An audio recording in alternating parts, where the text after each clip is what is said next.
नमस्कार, मी डॉक्टर मानसी बर्वे नाईक आणि अरुण ज्योतिषच्या 50व्या भागात आपण डॉक्टर अभय नाईकांशी बोलतो आहोत. डॉक्टर, आज तमोगुणाबद्दल कुंडली काय सांगते हे सांगा आम्हाला.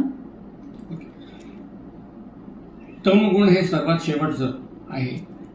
तमगुण म्हणजे काय? ते सगळं जे काही वाईट आहे, इनर्शिया, इग्नरन्स, डार्कनेस, विकृती, हे जे आहे हे सगळं तमगुण दाखवतं. आता आजकालच्या कलियुगात हे जास्त झालं, हे कोणाला सांगायची गरज नाही.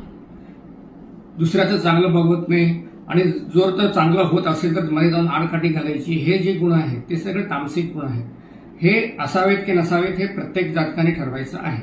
आता ऍस्ट्रॉलॉजिकल लेवलला आपण तामसिक गुण कशाने ओळखायचं की एक तर शनी, दुसरं राहू आणि तिसरा केतू. केतू हा मोक्षकारक पण आहे आणि बंधनात पण पडतो. असं ग्रह कुठलेही चांगले किंवा वाईट नसतात, ते त्यांचं कार्मिक बर्डन कसं घेऊन येतात त्याप्रमाणे ते तुमचं गुण तयार होतात शरीरामध्ये. आता शनी हा मोक्षकारक पण आहे, धनकारक आहे, सगळं आहे, पण तो मेन त्याचं काम काय आहे की जस्टिस देणार. त्यामुळे तो हेवी बर्डन असेल तुमचं कर्माचं मागच्या जन्माचं, तर तो तुम्हाला ह्या जन्मात तामसिक गुण जास्त देतो. राहू हा सगळं वाईट करणारा असं आहे आणि तो कधी कधी एकदम चांगलं गुण पण, भयंकर चांगलं गुण पण देतो. मोक्षकारक केतू म्हणतो आपण, पण तो पण तामसिक वृत्ती माणसात निर्माण करतो. ते तुमच्या कर्मावर अवलंबून आहे. आता तामसिक वृत्ती कदाचित असायला पाहिजे का माणसामध्ये?